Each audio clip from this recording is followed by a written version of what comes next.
வானொலியில் நீங்கள் கேட்டு மகிழ்ந்த தென்கட்சி கோ சுவாமிநாதன் ஐயா அவர்களின் இன்றொரு தகவல் தொகுப்பினை கேட்டு மகிழுங்கள். ஊர்ல ஒரு சிற்பி இருந்தார். சிற்பின்னா அவர் ரொம்ப திறமை உள்ளவர். அதாவது எங்கேயாவது ஒரு கல் கிடந்தா போதும், அதை அப்படியே எடுத்துகிட்டு வருவார். கொஞ்ச நாள் கழித்து அவர் இடத்துக்கு போய் பார்த்தா அழகாக ஒரு சிற்பம் உட்காந்துருக்கும். இந்த கல்லாக கிடந்தது சிற்பமாக மாறி இருக்கும். அந்த அளவுக்கு பண்ணிவிடுவார். அப்பேற்பட்ட சிற்பி. எப்படிங்க அவ்வளவு மோசமான ஒரு கல்லில் இருந்து இவ்வளவு அழகாக ஒரு சிற்பத்தை உங்களால் வடிக்க முடிஞ்சுது அப்படின்னு கேட்டால், அது ஒன்றும் பெரிய விஷயம் இல்லைங்க. இந்த சிற்பம் ஏற்கனவே அந்த கல்லுக்குள்ளே இருந்தது. இதை சுற்றி இருக்கிற வேண்டாத பகுதிகளெல்லாம் உளியால் கொத்தி எடுத்துவிட்டேன், அவ்வளவுதான் என் வேலை. உடனே உள்ளே இருந்தது வெளியில் வந்துட்டுது அப்படிம்பார். அந்த அளவுக்கு திறமைசாலி. ஒரு சின்ன பாறை இல்லைன்னா கருங்கல்ல பார்த்துட்டாருன்னா போகிறோம், விடமாட்டார். அந்த கல்லோட அமைப்பை கவனித்து பார்த்துட்டு இதுக்குள்ளே ஒரு வீரன் ஒளிஞ்சிருக்காம்பார். அவர் கண்ணுக்கு தெரியும். இந்த கல்லுக்குள்ளே ஒரு துறவி உட்காந்துருக்காரும்பார். நமக்கெல்லாம் வெறும் கல்லாக தான் தெரியும். இந்த கல்லுக்குள்ளே ஒரு நடன மங்கை நடனம் ஆடிக்கிட்டு இருக்கா அப்படிம்பார். உடனே அந்த கல்லை கொண்டுகிட்டு வருவார். அவர் சொன்னது மாதிரியே உள்ளே இருக்கிற அவங்களையெல்லாம் வெளியில் கொண்டுட்டு வந்துடுவார். அதாவது வேண்டாத பகுதிகளெல்லாம் கொத்தி எடுத்துருவார். அவர் மொழியில் சொல்லப்போனால், இந்த சிற்பிக்கு ரொம்ப நாளாக மனசுக்குள்ள ஒரு ஆசை.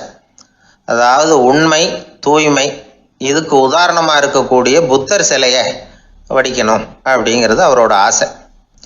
ஆனால் அந்த ஆசை நிறைவேறாமலே இருந்துக்கிட்டு வந்தது. அதுக்கு என்ன காரணம்னா, அதுக்கு தகுந்த மாதிரி ஒரு கல் கிடைக்கல. கல் கிடைச்சா அதை செஞ்சுருவார். ரொம்ப காலமாக அங்கே இங்கே தேடி அலைஞ்சார். இந்த புத்தர் சிலை வடிக்கிறதுக்கு பொருத்தமாக ஒரு கல் கிடைக்குமா அப்படின்னு சொல்லி கண்ணில் படுற கல்லையெல்லாம் உத்து உத்து பார்ப்பார். உள்ளே புத்தர் இருக்காரான்னு கவனிப்பார். இருக்கிற மாதிரி எதுவும் தெரியல அவர் கண்ணுக்கு. சரி, இதுக்கு என்ன செய்யலாம்னு யோசனை பண்ணார். நேராக ஒரு புத்த மடாலயத்துக்கு போனார். அங்கே இருக்கிற ஒரு புத்த துறவியை சந்தித்தார். அவர்கிட்ட விசாரித்தார், சுவாமி, புத்தரின் தூய்மை ஒளிஞ்சிருக்கிற அந்த கல் எங்கே கிடைக்கும் அப்படின்னார். அந்த கல் இருக்கிற இடம் எதுன்னு இன்னமும் உங்களுக்கு தெரியலையா அப்படின்னு கேட்டார் துறவி. இல்லைங்க, அதுக்காகத்தான் அலைஞ்சிக்கிட்டு இருக்கிறேன் அப்படின்னார் இவர். சரி, கவலைப்படாதீங்க, ஏன் கூட வாங்க காட்டுறேன் அப்படின்னு அழைச்சிட்டு போனார். எங்கே போனார்னா, அந்த மடாலயத்தின் பின்பக்கம் போனாங்க. 2 பேரும் போனாங்க. அங்கே போய் பார்த்தா அங்கே ஒரு கிணறு இருந்தது. என்ன அது, நாம் கேட்டது கல், இவர் அழைச்சிட்டு வந்து காட்டுறது கிணறு அப்படின்னு இவருக்கு சந்தேகம். ஒரு மாதிரியாக பார்த்தார். அவர் சொன்னார், துறவி, எட்டி பாருங்க உள்ள அப்படின்னாரு. கிணறுக்குள்ளே என்ன இருக்கும்னு இவருக்கு தெரியாதா? இருந்தாலும் அவர் சொல்கிறாரு அப்படின்னு சொல்லி எட்டி பார்த்தார். பார்த்தா அதில் தண்ணி இருந்தது. அந்த தண்ணியில் தன்னோட உருவம் தெரிஞ்சுது. இப்போ அந்த புத்த ஞானி சொன்னார், துறவியாரே, புத்தரை நாம தான் ஒழிச்சு வச்சிருக்கிறோம், நமக்குள்ள தான் அவர் மறைஞ்சிருக்கிறார். அவரை அடையாளம் தெரியாதபடி மூடி இருக்கிறது எது தெரியுமா? நம்மக்கிட்ட இருக்கிற கோபம், போலித்தனம், பதட்டம், ஆசை, இதெல்லாம் தான். அறிவு அப்படிங்கிற ஒளியால் அதையெல்லாம் செதுக்கி எடுத்துட்டோம்னா அந்த அழகான புத்தர் வெளியில் வந்துடுவார் அப்படின்னு சொன்னார் துறவி. அதனால் நமக்குள்ளே இருக்கிற நம்மளை நமக்கே அடையாளம் தெரியல அப்படிங்கிறது தான் உண்மை. இந்த உண்மையான மனிதன் உள்ளே இருக்கிறான். இவர் கல்லை பார்த்துட்டு உள்ளே யார் இருக்காங்கிறது அவருக்கு தெரிஞ்சுது சிற்பிக்கு. ஆனால் உண்மையான புத்தர் எங்கே இருக்காருங்கிறத அவரால் அடையாளம் கண்டுபிடிக்க முடியல. அப்படி தான் பல பேர் இன்னைக்கு இருந்துகிட்டு இருக்கிறோம். ஒரு அப்பா தன்னுடைய பிள்ளைக்கு புத்தி சொன்னார், அதோ பார்ப்பா, மனசு தான் கல், அறிவு தான் உளி. உன்னுடைய மனசுங்கிற கல்லை அறிவுங்கிற ஒளியால் செதுக்கி அழகான மனிதனா நீ வெளியில் வரணும்னார். அதுக்காக தான்ப்பா தேடிக்கிட்டு இருக்கேன்னா அவன். மனசுங்கிற கல்லை தேடிக்கிட்டு இருக்கிறியா அப்படின்னு கேட்டார். இல்லைப்பா, அறிவுங்கிற ஒளி எங்கே இருக்குன்னு தெரியல எனக்கு, அதை தான் தேடிக்கிட்டு இருக்கிறேன் அப்படின்னு நானா. அதனால் அறிவை தேடிக்கிட்டு இருக்கிறவன் என்னைக்கு உண்மையை கண்டுபிடிக்க போகிறான்? அதையே கண்டுபிடிக்க முடியலைங்கும் பொழுது. அதனால் நாம் யார் அப்படிங்கிறது நமக்கு அடையாளம் தெரியணும். அந்த அடையாளம் தெரிஞ்சுட்டா வாழ்க்கையில் வெற்றி நிச்சயம். நாட்டில் நல்லவங்க ஒருத்தர் 2 பேர் இருக்கிறதுனால தாங்க மழையே பெய்யுது அப்படின்னு சொல்கிறது உண்டு. நல்லார் ஒருவர் உளரேல் அவர் பொருட்டு எல்லாருக்கும் பெய்யும் மழை. சில சமயம் ரொம்ப பேர் திடீர்னு நல்லவங்களா ஆகிடுவாங்க போல இருக்கு. அதனால தான் விடாமல் பேய் மழையாக கொட்டி தீர்த்து விடுது. எல்லாரும் நல்லவங்களாயிட்டா உலகமே தாங்காது போல இருக்க. அப்பப்போ ஒருத்தர் 2 பேர் நல்லவங்களாகணும். அப்போ தான் சீராக மழை பெய்யும். மாதத்துக்கு 3 பேர் நல்லவங்களானா மாதம் மும்மாரி பொழியும். இதெல்லாம் வேடிக்கை பேச்சு. இப்போ இதெல்லாம் ஒரு பக்கம் இருக்கட்டும். இப்போ விஷயத்துக்கு வருவோம். ஒரு கும்பலில் நல்லவன் யார் அப்படிங்கிறத எப்படி கண்டுபிடிக்கிறது? இதுக்கு ஒரு வேடிக்கை கதை உண்டு. என்னுடைய நண்பர் ஒருத்தருக்கு அவங்க பாட்டியம்மா சொன்ன கதையாக அது. அது என்ன கதைன்னா, ஒரு ஊரில் ஒரு சமயம் பலமான மழை பெய்ய ஆரம்பிச்சுட்டு தான். இடி மின்னல் ரொம்ப கடுமையாக இருந்திருக்குது. ஆரம்பித்த மழை வர வர கடுமையாக ஆகிட்டு இருக்குதே தவிர நிற்கிற பாடாக தெரியல. ஊர் ஜனங்கள்லாம் பார்த்தாங்க. இதுக்கு மேலேயும் வீட்டு உள்ள இருந்தால் ஆபத்துங்கிறத புரிஞ்சுக்கிட்டாங்க. ஏன்னா வீடெல்லாம் இடிஞ்சு விழுந்துருமோங்கிற பயம். உடனே எல்லாரும் புறப்பட்டு ஊருக்கு பொதுவாக இருந்த ஒரு மண்டபத்தில் போய் தங்கிக்கிட்டாங்க. மின்னல் கடுமையாக இருந்தது. இடி எந்த நேரத்துலையும் விழலாம்ங்கிற நிலைமை. எப்போ விழலாம்னு பார்த்துக்கிட்டு இருக்குது. அந்த மண்டபத்தில் இருந்த ஜனங்கள் மனசுக்குள்ள ஒரு பயம். நம்ம கூட்டத்தில் யாராவது ஒரு கெட்டவன் பாவம் பண்ணவன் இருந்தால் கூட இடி இந்த மண்டபத்தில் விழுந்துரும். அது எல்லாருக்கும் ஆபத்து அப்படின்னு நினச்சாங்க. சரி, இதுக்கு என்ன பண்ணலாம் அப்படின்னு யோசனை பண்ணாங்க. அந்த கூட்டத்தில் ஒரு பெரியவர் இருந்தார். அவர் ஒரு யோசனை சொன்னார். இதோ பாருங்க, அதுக்கு ஒரு வழி இருக்குது. அதோ எதிர்த்தாப்புல கொஞ்சம் தூரத்தில் ஒரு உயரமாக மரம் ஒன்று இருக்குது பாருங்க. பொதுவாக இடி சுலபமாக விழறது அது மாதிரி உயரமான மரத்தில் தான். நம்ம கூட்டத்தில் இருக்கிறவங்க எல்லாரும் ஒவ்வொருத்தராக போய் அந்த மரத்தை தொட்டுவிட்டு திரும்பி வந்துடணும். நம்மள பாவம் பண்ணவன் யாரோ அவன் அந்த மரத்தை தொடுற சமயத்தில் இடி விழுந்துடும். அவன் மட்டும் போயிடுவான். மண்டபத்தில் இருக்கிற நாமெல்லாம் பொழைச்சிக்கலாம் அப்படின்னு ஐடியா கொடுத்தாரு அந்த பெரியவர். இது நல்ல யோசனையாக பட்டது. எல்லாரும் ஒத்துக்கிட்டாங்க. ஒவ்வொருத்தராக போய் அந்த மரத்தை தொட்டுவிட்டு திரும்பி வந்தாங்க. இடி எதுவும் விழலை. இன்னமும் பாவம் பண்ண ஆசாமி அதை போய் தொடலை போல இருக்கு அப்படின்னு நினச்சிக்கிட்டாங்க. ஒவ்வொருத்தராக போகிறாங்க. எல்லாரும் போய் தொட்டுவிட்டு வந்தாச்சு. இன்னும் ஒரே ஒரு ஆசாமி தான் பாக்கி. கடைசியாக இருந்த அந்த ஆள் பயந்துட்டான். இது வரைக்கும் இடி விழலைன்னா இப்போ என்ன அர்த்தம்? இப்போ நாம தான் பாக்கி, நாம தான் தப்பு பண்ண ஆள் போல இருக்கு அப்படின்னு நினச்சிட்டான். அதனால் துணிச்சலாக போய் தொடுறதுக்கு பயந்தான். தயங்கிக்கிட்டே இருந்தான். இருந்தாலும் மற்றவங்கள்லாம் சும்மா இருப்பாங்களா? கட்டாயப்படுத்தி கழுத்தை பிடிச்சி தள்ளாத குறையா அவனை தள்ளி விட்டாங்க. போய் தொட்டுட்டு வாடான்னு. அவன் நடுங்கிட்டே போய் அந்த மரத்தை தொட்டான்.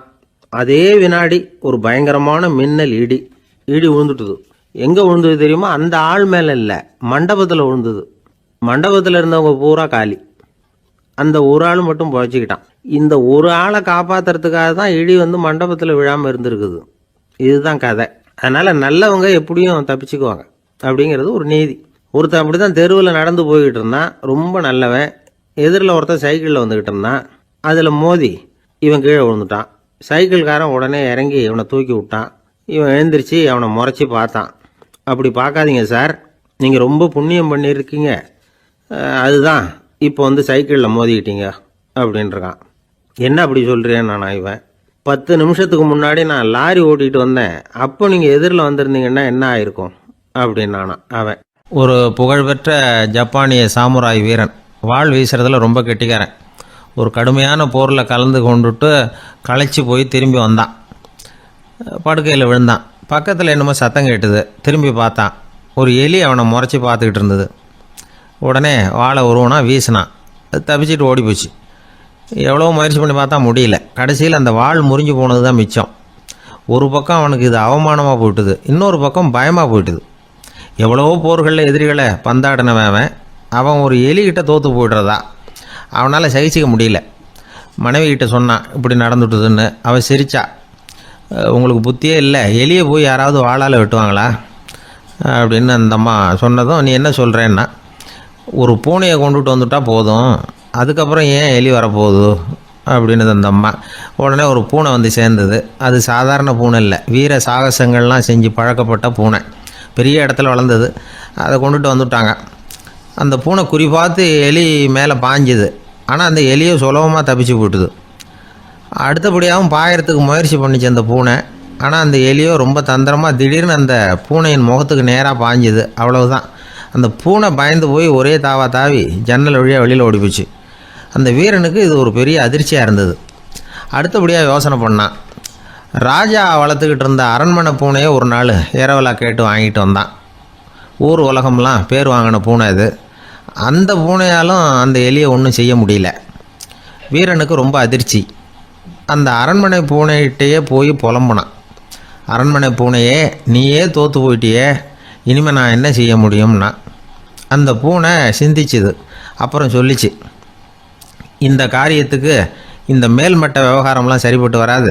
சாதாரண வீட்டு பூனை கிடச்சிதுன்னா அதை கொண்டுகிட்டு வந்து விட்டுப்பார் அப்படின்னுது. சாதாரண பூனையால் என்ன செஞ்சிட முடியும்னா இவன் நம்பிக்கை இல்லாமல். இப்போது அந்த அரண்மனை பூனை சொல்லிச்சு, பெரிய வீட்டு பூனையெல்லாம் நல்லா சாப்பிட்டு தூங்கி பழக்கப்பட்டிருக்கோம். அதுக்கெல்லாம் ராஜதந்திரம் தெரியும், ஆனால் எலி பிடிக்க தெரியாது. அதுக்கான வளர்ப்பும் இல்லை, பயிற்சியும் இல்லை. ஏன்னா அதுக்கெல்லாம் பசி கிடையாது. சாதாரண வீட்டு பூனை அப்படி இல்லை, பசிக்கு ஆகாரம் தேடி அலையும். எலிகளை பிடிச்சி சாப்பிட்டுட்டு தான் உயிர் வாழும். அதனால் அதுகளுக்கு எலியை பிடிக்கிற எல்லா உத்திகளும் தெரியும், எங்களுக்கு தெரியாது அப்படின்னுது. அது சரியே, அதுவும் பூனை தான், நீயும் பூனை தான். அதால் முடிகிற காரியம் ஏன் உன்னால் முடியல அப்படின்னு கேட்டான் இவன். இதுக்கு அந்த பூனை சொல்லிச்சு, இதே கேள்வியை நானும் கேட்டேன். உன்னுடைய தந்திர முறை என்னன்னு கேட்டேன். அதுக்கு பதில் சொல்லாமல் படுத்து தூங்கி போச்சு. அதை மறுபடியும் எழுப்பி கேட்டேன். அதுக்கு கோவம் வந்துட்டுது. இதில் என்ன தந்திர முறை வேண்டியிருக்கு? நான் ஒரு பூனை, அவ்வளவுதான். பூனைன்னா பூனை, பூனை எலியை பிடிக்கும், நான் எலியை பிடிக்கிறேன், அவ்வளவுதான்னுது அப்படின்னு சொல்லி விவரமாக சொல்லிச்சு அந்த அரண்மனை பூனை. உடனே ஒரு சாதாரண பூனையை கொண்டுட்டு வந்துட்டாங்க. கொண்டாந்து விட்டால் அது பார்க்குறதுக்கு ரொம்ப சாதாரணமாக தெரிஞ்சுது. இந்த வீரனுக்கு நம்பிக்கை வரல. இருந்தாலும் அதை கொண்டுட்டு வந்து வீட்டுக்குள்ளே விட்டான். ஒரே நிமிஷம் அந்த எலியை கவிட்டு வெளியில் ஓடிப்போச்சு. மேலிடத்து பூனைகள்லாம் இதை வேடிக்கை பார்த்துக்கிட்டு வெளியில் நின்றுக்கிட்டு இருக்குது. எல்லாரும் மெதுவாக அந்த பூனையை நெருங்கி, உங்ககிட்ட அப்படி என்ன தனிப்பட்ட திறமை, அதோட ரகசியம் என்னன்னு கேட்டாங்க. அந்த சாதாரண பூனை ரொம்ப சாதாரணமாக சொல்லிச்சான், அதெல்லாம் எனக்கு தெரியாது, நான் பூனை, அவ்வளவுதான், நீங்களும் பூனையாக இருங்கோ அப்படின்னு சொல்லிவிட்டு அந்த பூனை தன்னுடைய வாயில் கவிய எலியோடு அங்கேருந்து நடந்து போச்சு. இந்த கதையிலேருந்து நாம் புரிஞ்சிக்க வேண்டிய தத்துவம் என்னென்னா, நீயாக இரு. இதுதான் அந்த தத்துவம். நம்ம ஒவ்வொருத்தருக்கு உள்ளேயும் ஒரு தனித்தன்மை இருக்குது. இதை அவங்கவுங்க புரிஞ்சுக்கிட்டு உண்மை இயல்பு புரிஞ்சுக்கணும். நம்முடைய இயல்பு என்னங்கிறது நமக்கு தெரியணும். அதை கண்டுபிடிக்கிறது தான் உண்மையான கலை. ஒரு பெரிய மனுஷன் வாயை அகலமாக திறந்து வச்சுட்டு தூங்கிட்டு இருந்தான். உடனே ஒரு எலி உள்ளே பூந்துட்டு தான். வீட்டு வேலையாள் டாக்டருக்கு ஃபோன் பண்ணான், எங்கள் முதலாளி வாய்க்குள்ளே ஒரு எலி பூந்துட்டுது டாக்டர் அப்படின்னா. நான் உடனே புறப்பட்டு வரேன், அதுக்கு முன்னாடி நீ ஒரு ரொட்டி துண்டை எடுத்து ஒரு வாய்க்கு முன்னாடி காட்டு, உள்ளே போன எலி வெளியில் வந்துடும்னார் டாக்டர். சரின்னு சொல்லிவிட்டான். கொஞ்ச நேரத்தில் டாக்டர் அங்கே போய் சேர்ந்தார். அப்போ வேலைக்காரன் ஒரு பெரிய மீனை அவர் வாய்க்கு நேராக இப்படியும் ஆட்டிக்கிட்டு இருந்தான். நான் ரொட்டி துண்டை தானே காட்ட சொன்னேன்னார் டாக்டர். அவன் சொன்னான், எலியை வெளியில் கொண்டுட்டு வர்றதுக்கு ரொட்டி துண்டை காட்ட சொன்னீங்க டாக்டர், அதுக்கப்புறம் அந்த எலியை துரத்திக்கிட்டு ஒரு பூனை உள்ளே போயிருக்கு, அதுக்காகத்தான் இந்த மீனை காட்டிகிட்டு இருக்கேன் நானா. இது எதுக்குன்னா இப்படி வேடிக்கையாக சொல்கிறது, பூனை பூனையாக இருக்க வேண்டும், எலி எலியாக இருக்க வேண்டும், மனுஷன் மனுஷனாக இருக்க வேண்டும் அப்படிங்கிறத புரிஞ்சுக்கிறது. நாம இருக்கிற வரை வெற்றி நிச்சயம். ஒரு நண்பர் வந்தார். ரொம்பவும் இறுக்கமாக உடை அணிஞ்சிருந்தார். அதாவது ஆடைக்குள்ளே அவர் மாட்டிக்கிட்டு இருந்தது மாதிரி தெரிஞ்சது. ஏன் துணி குறைச்சலாக எடுத்துட்டிங்களா அப்படின்னு கேட்டோம். இல்லைங்க, எனக்கு எப்போவுமே இறுக்கமாக உடை அணிகிறது தான் பிடிக்கும் அப்படின்னார்.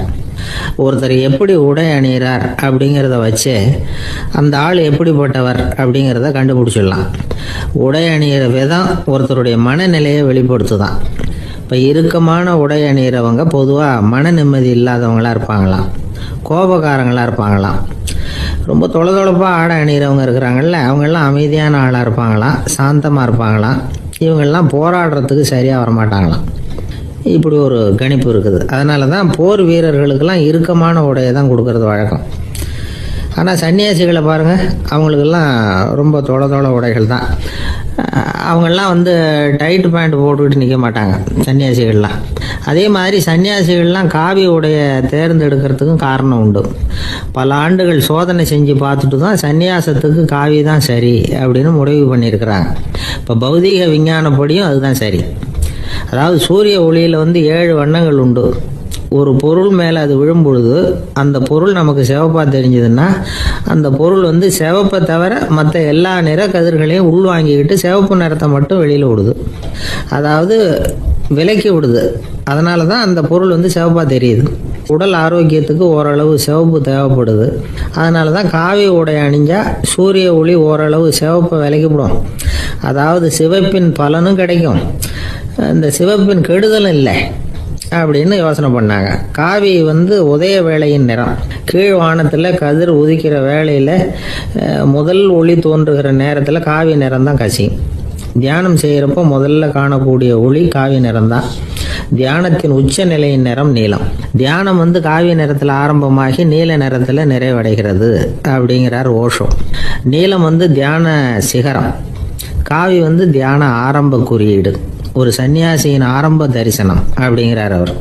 ஒருத்தர் நாள் பூரா காவி உடைய அணிஞ்சிருந்தா அந்த நிறம் அவருக்கு தியானத்தை பற்றிய நினைவை ஊட்டிக்கிட்டே இருக்கும். இப்படியே ஆடைக்கும் தியானத்துக்கும் இடையில ஒரு தொடர் ஏற்படுது. ஒரு துறவியின் உள்ளார்ந்த பண்பா அது மாறுது. கடை வீதியில் ஒரு பொருள் வாங்க போகிறோம், அது மறந்துடக்கூடாதுங்கிறதுக்காக ஞாபகம் முடிச்சு போட்டுக்கிறோம். அந்த முடிச்சுக்கும் பொருளுக்கும் தொடர்பு இல்லை. ஆனால் கடை வீதிக்கு போன உடனே அந்த முடிச்சு அந்த பொருளை ஞாபகப்படுத்துது. அதாவது அந்த முடிச்சு ஒரு தொடர்பு அம்சமாக அமையுது. அது மாதிரி தான் காவி உடையும். ஒரு துறவி நடக்கும் பொழுது, சாப்பிடும் பொழுது, குளிக்கும் பொழுது அவருடைய காவி உடை அவருக்கு ஞாபகப்படுத்திக்கிட்டே இருக்கும். அது ஒரு நிலைப்படுத்தப்பட்ட நினைவாக ஞாபக முடிச்சாக மாறிடுது. காவி ஆடை இல்லைன்னா ஒருத்தரால் துறவியாக முடியாதுன்னு அர்த்தம் இல்லை. அதே நேரத்தில் காவி ஆடையால் ஒன்றும் பிரயோஜனம் இல்லை, அதில் ஒன்றும் அர்த்தம் இல்லை அப்படின்னு சொல்லிட முடியாது. இதுதான் உண்மை. இவ்வளவு தூரம் காவி ஆடையை பற்றி சொல்கிறதுனால எல்லாரும் சன்னியாசியாக போடுங்க அப்படின்னு நாம் சொல்கிறதாக யாரும் நினச்சிடக்கூடாது. மனசுக்கும் நிறத்துக்கும் உள்ள சம்பந்தத்தை தெரிஞ்சுக்கிறதுக்காக தான் இவ்வளவும். நமக்கு தெரிஞ்ச நண்பர் ஒருத்தர் இருக்கிறார், ஆஃபீஸில் வேலை பார்க்குறவர். ஒவ்வொரு மாதமும் 20ஆம் தேதிக்கு பிறகு அவரை போய் பார்த்தீங்கன்னா காவி உடை அணிஞ்சிக்கிட்டு, கண்ணை மூடிக்கிட்டு, கை ரெண்டையும் விரித்து வச்சுக்கிட்டு தியானத்திலேயே உட்காந்துருப்பார். ஏன் இப்படி பண்ணுறீங்கன்னு கேட்டேன். அதாவது 20ஆம் தேதிக்கு பிறகு என் கையில் ஒரு பைசா கூட கிடையாது, ஒரு சன்னியாசி லெவலில் இருக்கிறேன், என்கிட்ட எதுவும் செலவுக்கு கேட்காத அப்படின்னு என் மனைவிக்கு நான் சூக்காக உணர்த்துறதுக்காக அப்படி உட்காந்துருப்பேன் அப்படின்னு விளக்கம் கொடுக்குறார் அவர். ஒரு நீதிமன்றம், அங்கே ஒரு கொலை வழக்கு சம்பந்தமாக விசாரணை நடந்துக்கிட்டு இருக்குது. அந்த வழக்கறிஞர் ரொம்ப தீவிரமாக வாதாடிக்கிட்டு இருக்கிறார். தன்னுடைய கட்சிக்காரர் நிரபராதிங்கிறது அவருக்கு நல்லா தெரியும். அதனால தான் அவர் சார்பாக வாதாடுறதுக்கே ஒத்துக்கிட்டார். அப்படி அவர் மும்முரமாக வாதாடிக்கிட்டு இருக்கிற சமயத்தில் அவசரமாக தந்தி ஒன்று சேர்ந்தது. அதை வாங்கி படித்து பார்த்தார். அதுக்கப்புறம் அதை மடித்து தன்னுடைய கோட்டு பையில் வச்சுக்கிட்டு தொடர்ந்து வாதாட ஆரம்பிச்சிட்டார். பேசி முடித்தார். அதுக்கப்புறம் அங்கே கோர்ட்டில் இருந்த சக வக்கீல்கள் அவர்கிட்ட வந்தாங்க. தந்தி ஒன்று வந்ததே, என்ன விஷயம் அப்படின்னு விசாரிச்சாங்களாம். அப்போ அவர் சொல்லியிருக்கிறார், ஊரில் சிகிச்சைக்காக போயிருந்த என்னுடைய மனைவி இறந்து போனதாக தந்தி வந்திருக்குது அப்படின்னாராம். மற்ற வக்கீல்களுக்கு அதிர்ச்சி. என்னங்க இது, மனைவி இறந்ததை விட கேஸு முக்கியமாக உங்களுக்கு அப்படின்னு கேட்டிருக்கிறாங்க. இறந்து போன என் மனைவி மறுபடியும் திரும்பி வர போகிறதில்ல, ஆனால் என்னுடைய கட்சிக்காரர் ஒரு கொலை வழக்கில் மாட்டிக்கிட்டார், அவரும் நிரபராதி, அவர் உசுரை நான் காப்பாற்ற வேணாமா, இதுதான் என்னுடைய கடமை அப்படின்னாராம். இப்படி இவர் சொன்னதும் எல்லாரும் அப்படியே திகைச்சு போய் நின்றுட்டாங்களாம். சரி, கடமைக்கு முக்கியத்துவம் கொடுத்த அந்த வழக்கறிஞர் யார் தெரியுமா? அவர் தான் இரும்பு மனிதர் சர்தார் வல்லபாய் பட்டேல். குஜராத் மாநிலத்தில் 1875 அக்டோபர் 31 அன்றைக்கு ஜாவேரி பாய் அப்படிங்கிறவருக்கு 4வது பிள்ளையாக அவர் பிறந்தாராம். இந்த ஜாவேரி பாய் யார் தெரியுமா? ஜான்சி ராணி லட்சுமி பாய் போர் படையில் ஒரு வீரராக பணிபுரிஞ்சவர். இளம் வயசில் வல்லபாய் பட்டேல் ரொம்ப சிரமப்பட்டு படிச்சிருக்கார். விடாமுயற்சி வெற்றியை கொடுத்தது. கல்லூரியிலையும் காலடி வச்சார். அதுக்கப்புறம் வக்கீல் பட்டத்தையும் வாங்கினார். பிரிட்டிஷ் ஆட்சி நடந்துக்கிட்டு இருந்த சமயம் குஜராத்தை சேர்ந்த பர்டோலி தாலுகாவில் விவசாயிகள் மேலே அரசாங்கம் திடீர்னு நில வரியை வசதி விட்டு தான். ஏழை விவசாயிகள் ரொம்ப கஷ்டப்பட்டுருக்காங்க. அரசாங்கம் வரி செலுத்தாத விவசாயிகளின் நிலங்களையெல்லாம் ஜப்தி செஞ்சுதான். அரசாங்கத்தை எதிர்க்கிறவங்களையெல்லாம் கைது பண்ணி சிறையில் அடைச்சுட்டாங்களாம். சில பேர் வீடு வாசல் ஆடு மாட்டையெல்லாம் விற்று கூட வரி கட்ட வேண்டிய நிலைமைக்கு ஆளாயிட்டாங்க. வழக்கறிஞர் வல்லபாய் பட்டேல் நில வரியை உடனே ரத்து பண்ணணும் அப்படின்னு பம்பாய் கவர்னருக்கு ஒரு கடிதம் எழுதினார். எந்த பலனும் இல்லை. உடனே எல்லா விவசாயிகளையும் அணி திரட்டினார். அதுக்கு தானே தலைமை தாங்கினார். சத்தியாகிரகம் நடத்தினார். அந்த பகுதியில் எந்த வேலையும் நடக்கலை. வேறு வழி இல்லை. ஆட்சியாளர்கள் உடனே வரியை ரத்து பண்ணாங்க. சிறையில் இருந்தவங்களெல்லாம் வெளில விட்டாங்க. 1928 ஆகஸ்ட் 6 சர்க்காருக்கும் விவசாயிகளுக்கும் இடையில் ஒரு உடன்பாடு ஏற்பட்டது. அதுக்கப்புறம் தான் நிலைமை சரியாக போச்சான். வல்லபாய் பட்டேலின் பொது சேவையை பாராட்டின பொதுமக்கள் அவருக்கு சர்தார் அப்படிங்கிற பட்டத்தை கொடுத்தாங்களாம். சர்தார்னா தலைவர் அல்லது தளபதின்னு அர்த்தம். இரும்பு மனிதர்னு இவருக்கு பேர். இருந்தாலும் நகைச்சுவை உணர்வும் இவருக்கு நிறைய உண்டு. ஒரு தடவை ஒரு பத்திரிகை நிருபர் வந்திருக்கார். சர்தார் பட்டேல்கிட்ட அவருக்கு பிடிச்ச பண்பாடு கலாச்சாரம் எது அப்படின்னு கேட்கணும்னு ஆசை. அதனால் அவரை பார்த்து கேட்டாராம், ஏங்க உங்களுக்கு பிடிச்ச கல்ச்சர் எது அப்படின்னு கேட்டிருக்கார். இதுக்கு சர்தார் பட்டேல் சொன்ன பதில் என்ன தெரியுமா? எனக்கு பிடிச்ச கல்ச்சர் அக்ரிகல்ச்சர் அப்படின்னார். ஒரு ஊரில் ஒருத்தர் இருந்தார், ரொம்ப நல்லவர். யாருக்காவது ஏதாவது கொடுத்துக்கிட்டே இருப்பார், கொடையாளி. தினமும் யாராவது ஒருத்தருக்கு ஏதாவது கொடுக்கலன்னா அவருக்கு தூக்கம் வராது, அப்படி ஒரு பழக்கம். அது மட்டும் இல்லை, அவர் கொடுக்கறது அடுத்தவங்களுக்கு தெரியாது, அவ்வளவு ரகசியமாக அதை கொடுப்பார். வலது கை கொடுக்கறது இடது கைக்கு தெரியக்கூடாதுன்னு சொல்லுவாங்கள்ல, அது மாதிரி அவர். ஒரு நாள் ராத்திரி அவர் ஏற்கனவே தயாராக கட்டி வச்சிருந்த பணம் முடிச்ச கையில் எடுத்துக்கிட்டு வீட்டை விட்டு வெளியில் வந்தார். தெருவில் இறங்கி நடந்தார். இன்னைக்கு யாருக்கு தர்மம் செய்யறது அப்படின்னு யோசனை பண்ணிட்டு இருட்டில் நடந்து வந்துகிட்டு இருக்கிறார். யாரோ ஒருத்தர் எதிரில் வர்றது மாதிரி தெரிஞ்சுது. உடனே அவர் கிட்ட போனார். தன்கிட்ட இருந்த பணம் முடிச்சு அவசரமாக அவர் கையில் திணிச்சுட்டு திரும்பி வந்துட்டார். அப்பாடா, ஒரு வழியாக யாருக்கும் தெரியாமல் இன்னைக்கு தர்மம் பண்ணியாச்சு அப்படிங்கிற மகிழ்ச்சி, மன நிறைவு அவர் முகத்தில். நிம்மதியாக தூங்கினார். அப்புறம் எழுந்திரிச்சார். மறுநாள் காலையில் ஊர் பூரா ஒரே பேச்சு. என்ன பேச்சுன்னா, நேற்று ராத்திரி ஒரு திருடன் கையில் யாரோ பணத்தை கொடுத்துட்டு போயிருக்கிறாங்க அப்படின்னு எல்லாரும் பேசிக்கிட்டு இருக்கிறாங்க. இதை கேள்விப்பட்டதும் அந்த பெரியவருக்கு ரொம்ப வருத்தமாக போச்சு. அடடா, போயும் ஒரு திருடனுக்காக உதவி பண்ணியிருக்கிறோம், பிரயோஜனம் இல்லாமல் போட்டுதே அப்படின்னு நினச்சார். சரி, இன்னைக்கும் யாருக்காவது உதவி பண்ணணும் அப்படின்னு முடிவு பண்ணினார். ராத்திரி நேரம் வந்தது. இவர் வழக்கம் போல் தெருவில் இறங்கி நடந்தார். கையில் பணம் முடிச்சு. எதிரில் ஒரு பெண் உருவம் மங்கலா தெரிஞ்சது. இவர் உடனே அந்த பெண்கிட்ட பணத்தை கொடுத்துட்டு திருப்தியாக திரும்பி வந்துட்டார். மறுநாள் காலையில் ஊர் பூரா என்ன பேசிக்கிட்டாங்க தெரியுமா? நேற்று ராத்திரி நெறி தவறி நடக்கிற ஒரு பெண்ணின் கையில் யாரோ பணத்தை வச்சுட்டு போயிருக்கிறாங்க அப்படின்னு எல்லாரும் பேசிக்கிறாங்க. அடடா, இன்னைக்கும் தவறுதலாக நடந்து போச்சு அப்படின்னு ஒரு வருத்தப்பட்டார். இருக்கட்டும், இன்னைக்கும் ஏதாவது தர்மம் பண்ணுவோம் அப்படின்னு நினச்சிக்கிட்டாரு. 3வது நாள் ராத்திரியும் புறப்பட்டார். இப்பவும் எதிரில் ஒருத்தர் வந்தார். இவர் பணத்தை கொடுத்தார், திரும்பி வந்துட்டார். மறுநாள் மக்கள் என்ன பேசிக்கிட்டாங்கன்னா, நேற்று ராத்திரி ஒரு செல்வந்தர் கையில் யாரோ பணத்தை கொடுத்துட்டு போயிருக்கிறாங்க அப்படின்னு பேசிக்கிட்டாங்களாம். அவருக்கு ரொம்ப வருத்தமாக போட்டுது. என்ன இது, தினம் இப்படி ஆகிக்கிட்டு இருக்குதே அப்படின்னு நினச்சிக்கிட்டே படுத்து தூங்கினார். அன்னைக்கு ராத்திரி ஒரு கனவு. அந்த கனவுல இறைவன் வந்து சொன்னாராம், இதை பாருப்பா, நீ கொடுத்த தர்மம் வீணா போயிடல. உன்கிட்ட பணம் வாங்கின அந்த திருடன் திருந்திட்டான், அந்த பொண்ணும் திருந்திட்டா, அந்த செல்வந்தனும் கொடையாளி ஆயிட்டான், எல்லாருக்கும் உதவி பண்ண ஆரம்பிச்சுட்டான் அப்படின்னு சொன்னாராம். இந்த கதையை சொன்னவர் யாருன்னா நபிகள் நாயகம். இதில் உள்ள கருத்து என்னன்னா, நல்ல மனசோட தர்மம் பண்ணுனா அது வீணா போறதில்லை. இன்னொரு கருத்து, தர்மம் வந்து தன்னை மட்டுமல்ல அடுத்தவங்களையும் தீமையிலிருந்து காப்பாற்றும். இதுதான் நாம புரிஞ்சுக்க வேண்டியது. இந்த காலத்திலையும் இது மாதிரி சில சம்பவங்கள் நடக்கிறது உண்டு. ஒரு பெரியவர் இருட்டில் நடந்து வந்துகிட்டு இருந்தாரு. எதிரில் வந்த ஒருத்தன் வலுக்கட்டாயமாக அவர் கையை பிடிச்சி ஒரு பண முடிப்பை கொடுத்து வச்சுக்க சொல்லிவிட்டு விலகி போயிட்டான். பெரியவருக்கு ஆச்சரியம், இந்த காலத்திலையும் இப்படி வலது கை கொடுக்கறது இடது கைக்கு தெரியக்கூடாதுன்னு நினைக்கிற கொடையாளிகள் உண்டு போல இருக்கு அப்படின்னு யோசனை பண்ணிக்கிட்டே நடந்தார். கொஞ்சம் தூரம் போயிருப்பாரு. அதுக்குள்ள அதே ஆள் திரும்பி வந்தான். கொடுத்த பண முடிப்பை திருப்பி கொடுங்க அப்படின்னு கேட்டு வாங்கிட்டான். இவருக்கு ஒன்றும் புரியல. ஏன் இப்படி பண்ணுறேன்னார்.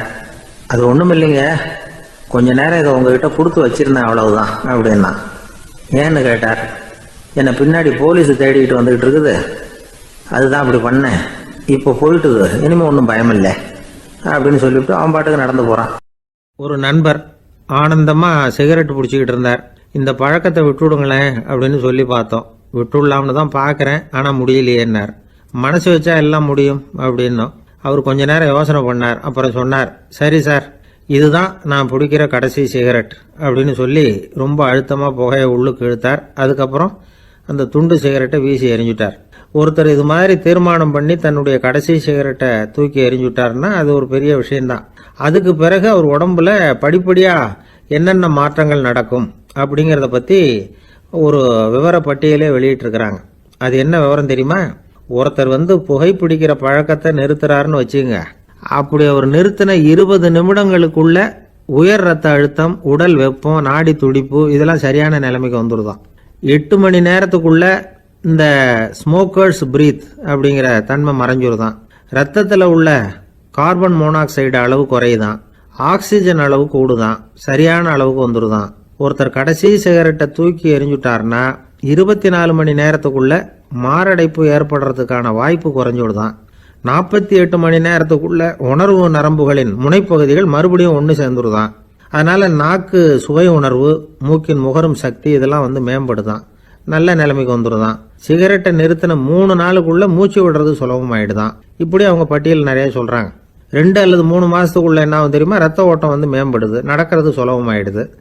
நுரையீரல் கொள்ளளவு 30% அதிகரிக்குது. 1லிருந்து 9 மாசத்துக்குள்ள சுவாச குறைபாடுகள் நீங்குது. நுரையீரலில் இருக்கக்கூடிய இந்த அசுத்தம் வடிகட்டும் திசுக்கள் சரியா வேலை செய்ய ஆரம்பிச்சிருது. 1 வருஷத்துக்குள்ள இந்த இதய அழுத்த நோய்க்கான வாய்ப்பு பாதியா குறைஞ்சிருது. இந்த சிகரெட்டை நிறுத்தின 5 வருஷத்துக்குள்ள ஒரு நாளைக்கு 1 பாக்கெட் சிகரெட் பிடிக்கிறவர்களில் நுரையீரல் புற்றுநோயினால சாகிறவர்கள் எண்ணிக்கை பாதியா குறைஞ்சிருது. புற்றுநோய் செல்கள் சீரமைக்கப்படுது. ஆக ஒருத்தர் புகைக்கிறத விட்டுணும்னு தீர்மானம் பண்ணி தன் கையில் இருக்கிற சிகரெட்டை இதுதான் கடைசின்னு சொல்லி தூக்கி எறிஞ்சுட்டா அதுக்கப்புறம் படிப்படியா இவ்வளவு நன்மைகளும் மாற்றங்களும் ஏற்படுறதாக இந்த அமெரிக்கன் கேன்சர் சொசைட்டி தெரிவிச்சிருக்குது. அதனால புகைப்பழக்கம் உள்ளவங்க இதையெல்லாம் கொஞ்சம் யோசிச்சு பார்த்து அந்த பழக்கத்தை விட்டு விடுறது ரொம்ப நல்லது. ஆனால் அதையெல்லாம் நாம சொன்னா யாரு கேட்குறாங்க?